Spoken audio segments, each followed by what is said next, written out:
Aw! Mukhang masarap yung ulam natin for today. Pork steak!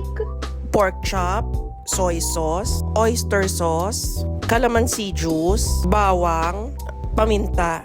Ibabad ang karne for at least 1 hour. Habang binababad natin ang karne, magprito tayo ng puting sibuyas at mushroom. After 1 hour, isir natin ang karne sa magkabilang side for at least 2 to 3 minutes.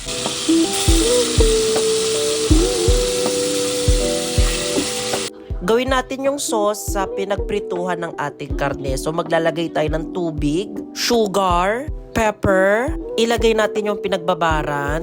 Pakukuluin lang natin bago natin ilagay ang karne. Kapag kumukulo na, ilagay natin ang karne, calamansi juice, toyo. Lutuin hanggang lumambot ang karne. Kapag malambot ang karne, ilagay natin ang prinitong mushroom at white onion. Tikman na natin! Mukhang mapaparami ako ng kain ito ng kanin.